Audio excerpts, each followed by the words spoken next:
Will, what does Black History Month mean to you? I think it's a very special month. I think with everything that's been going on in the world, I think it's a great way to highlight everything what black people stand for as well, and also just to further educate everyone about different black idols and historic figures. So going into your sort of inspirations and historical figures that you look up to in the black community, starting with Fela Kuti, a musician. What is it about Fela Kuti that you like? Well, I love his music. I've actually got his tattooed, this is his face that's tattooed on my arm. So I'm a big fan of his music, some music that I grew up with. And he is probably say Afrobeat pioneer. I think everybody knows what Afrobeats is nowadays, but many years ago he was the first one to really combine Yoruba music with calypso, with all these different kind of musics to come up with the Afrobeats.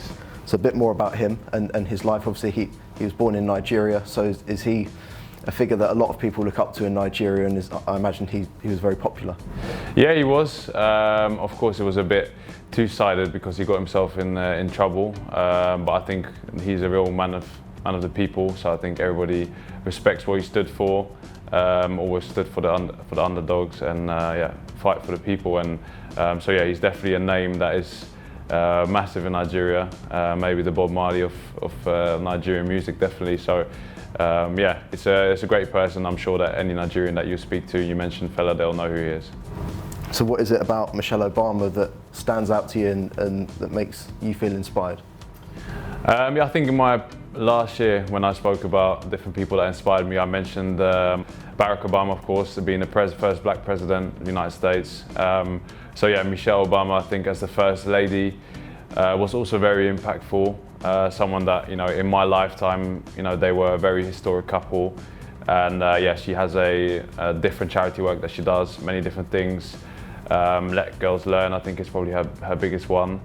Yeah, and me having a daughter myself and knowing how important it is to have equality, I think that she's someone that really represents that and has made the best use of her platform and her voice over the years as the First Lady, but even now after, to advocate equality and giving young girls a chance as well in society. So yeah, I love what she stands for, and she's someone different. Maybe everybody knows Barack Obama, so yeah, this is someone that I wanted to highlight today because, yeah, again, I'm sure everybody knows who Michelle Obama is, but maybe not necessarily what she has done. So yeah, I think she's a great personality. Burna Boy here, musician from Nigeria, and moved to England. Do you identify with him, and what do you think of his music, and generally as a person, what do you think? Yeah, so Burna Boy, obviously being more recent history, is very hot right now with his music.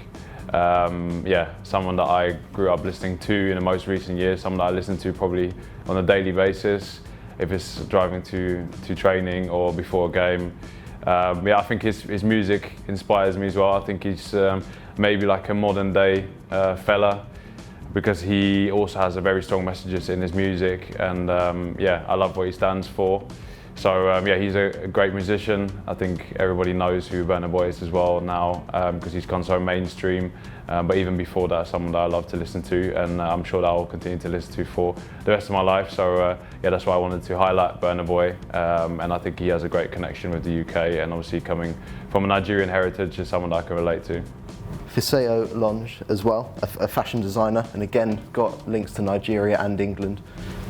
Yeah, so I tried today to choose some people that are, really are in line with me. Fisayo is someone that I've never met in person. I follow her on Instagram.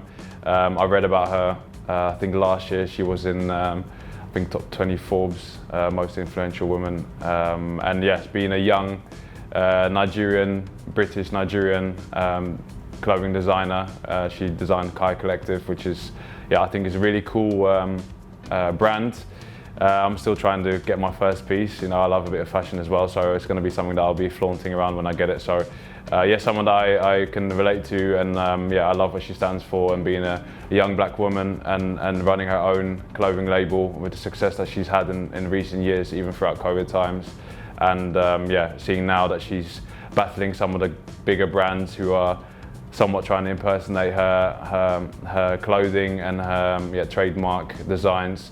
I love that. I love her individualism and also what she stands for. So yeah, someone I think that if you don't know, then she'll be great to research, and I'm sure that anybody who's watching this will be impressed by her clothes as well. One that's more personal to you, I'd imagine, and someone that's within football as well, Stephen Keshi, former manager of Nigeria and Togo as well, and a very successful player. What did he mean to you, and as a person, how much did he help you as well?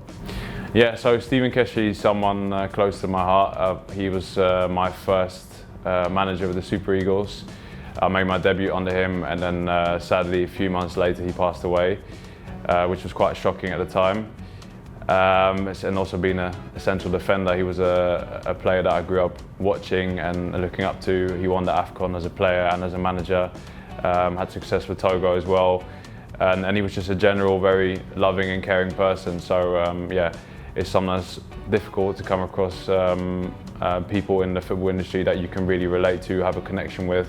But from the first time he called me up to ask me to be part of his team, when I was 21, I think, or 22, it was already something special that I spoke on the phone to a legend. And a few months later, when I met him and he actually put me in the team to make my debut, it was it was unbelievable. So I feel indebted to him for the rest of my life. And yeah, I feel like I didn't have a chance really to say thank you to him for that moment, because he passed so suddenly. So yeah, like I said, someone very close to my heart, and yeah, an idol for me on and off the pitch. Click here to subscribe.